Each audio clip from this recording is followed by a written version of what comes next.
আসসালামু আলাইকুম। ঢাকা মহানগর দক্ষিণ সিটি কর্পোরেশন বিষয় নিয়ে আসিফ মাহমুদের একটি স্ট্যাটাস আপনাদের সাথে আমি তুলে ধরতে চাচ্ছি, কেননা আমার কাছে মনে হলো এই স্ট্যাটাসটা আপনাদের জানা দরকার।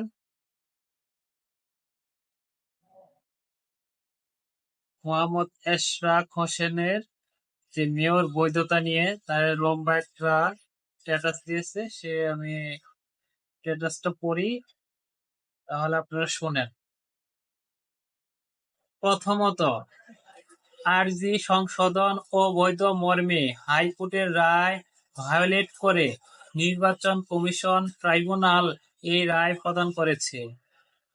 দ্বিতীয়ত, নির্বাচন কমিশন শুনানিতে অংশগ্রহণ না করায় এক পাক্ষিক রায় হয়েছে এবং পরবর্তীতে কমিশন আপিলও করেনি। বুঝতে পারছেন তো? তৃতীয়ত, আইন মন্ত্রণালয়ের মতামত চাওয়া হলেও মতামত দেওয়ার আগেই এবং একই সাথে দুইজন নাগরিকের পাঠানো লিগ্যাল নোটিশ উপেক্ষা করে রাত 10টায় গেজেট প্রকাশ করেছে নির্বাচন কমিশন। চতুর্থ, উক্ত মামলায় স্থানীয় সরকার বিভাগ পক্ষভুক্ত ছিল না এবং রায়ে স্থানীয় সরকার বিভাগের প্রতি কোনো নির্দেশনার উল্লেখ নেই। পঞ্চমত, শপথ না দেওয়ার কারণে নির্বাচন কমিশন স্থানীয় সরকার বিভাগকে বিবাদী করে রিট পিটিশন দায়ের করা হয়েছে, যা এখনো বিচারাধীন রয়েছে।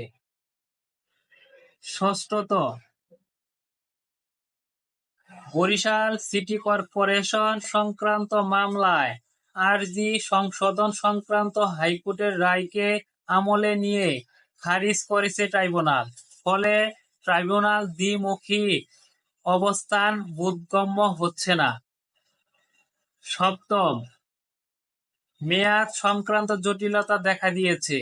কতদিন মেয়র থাকবেন বা আদৌ মেয়াদ আছে কিনা তা স্পষ্ট নয়। অষ্টম, নির্বাচন কমিশনের চিঠিতে কোনো প্রকার আইনি জটিলতা না থাকলে পরবর্তী ব্যবস্থা গ্রহণের কথা বলা হয়েছে। স্পষ্টতই বিতর্কিত রায়, স্থানীয় সরকার বিভাগের প্রতি কোনো নির্দেশনা না থাকা, লিগ্যাল নোটিশ এবং রিট পিটিশন বিচারাধীন থাকা সংক্রান্ত আইনি জটিলতা রয়েছে। নবম, এই জটিলতা নিরসনে আইন মন্ত্রণালয়ের মতামত চাওয়া হয়েছে। দশম, আওয়ামী লীগের আমলের অবৈধ নির্বাচনগুলোকে বৈধতা দেওয়ার প্রশ্নেও প্রাসঙ্গিক হয়ে উঠেছে। আর রাজনৈতিক দলগুলো যদি স্বীকার করে যে আওয়ামী আমলের নির্বাচনগুলো বৈধ, তবে সরকারের জন্য এই সব প্রশ্নের সম্মুখীন হতে হবে না। উচ্চ আদালতে বিচারাধীন এবং উপরোল্লিখিত জটিলতা নিরসন না করা পর্যন্ত শপথ গ্রহণ করা সম্ভব নয়। যথাযথ প্রক্রিয়া অনুসরণ না করে বরং গায়ের জোরে আদায় করার উদ্দেশ্যে নগর ভবন বন্ধ করে মহানগর বিএনপি এই আন্দোলন চালাচ্ছে। ফলে সিটি কর্পোরেশনের দৈনন্দিন কাজ ব্যাহত হওয়া সহ জনদুর্ভোগের সৃষ্টি হয়েছে। এ সকল জটিলতা নিরসন হলে স্থানীয় সরকার বিভাগের শপথ দিতে কোনো সমস্যা নেই। তবে ব্যক্তিগতভাবে আমার বিরুদ্ধে ইশরাক হোসেনের এই আক্রমণাত্মক ও অপমানজনক কার্যক্রমের কোনো কারণ খুঁজে পেলাম না। আবার কেউ বলবেন না যে এটা সাধারণ জনগণ করেছে, কারণ বিএনপি এবং অঙ্গ সংগঠনের বিভিন্ন গ্রুপের নির্দেশনা এবং গোয়েন্দা সংস্থার তথ্য অনুযায়ী দলীয় নেতাকর্মীরাই কর্মসূচি বাস্তবায়ন করেছে। হ্যালো বন্ধুরা, আপনারা স্ট্যাটাসটা অলরেডি শুনলেন। পরে আমি এখানে দু একটা কথা বলবো। সেটা হলো দশমটা, আওয়ামী লীগের আমলে অবৈধ নির্বাচনগুলোকে বৈধতা দেওয়ার প্রশ্নেও প্রাসঙ্গিক হয়ে উঠেছে। আপনারা বুঝছেন তো?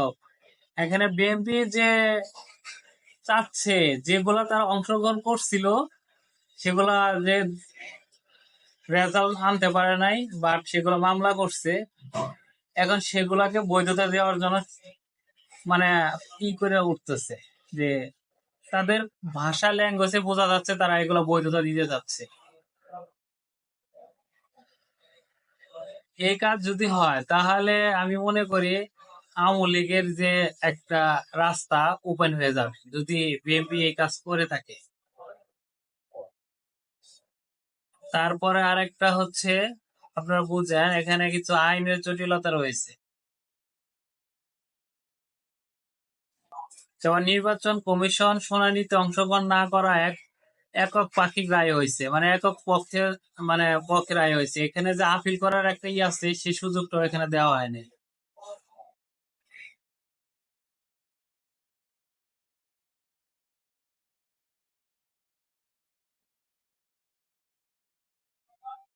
নির্বাচন কমিশন চিঠিতে কোনো প্রকার আইনি জটিলতা না থাকলে পরবর্তী ব্যবস্থা গ্রহণের কথা বলা হয়েছে।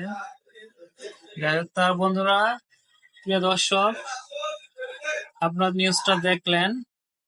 এখানে কয়েক জটিলতা রয়েছে, 10টা বিষয় এখানে জটিলতা রয়েছে আইন বিষয় নিয়ে। এগুলা নিরসন হইলেই তারপরে করা যায়, কোনো সমস্যা নেই। আমি মনে করি সেটা যত দ্রুত সম্ভব তাড়াতাড়ি এটা মীমাংসা করে দেওয়ার জন্য। আমার মতো ইশরাক হোসেন এই নির্বাচন এখানে শপথ না নেওয়াই বেটার, কারণ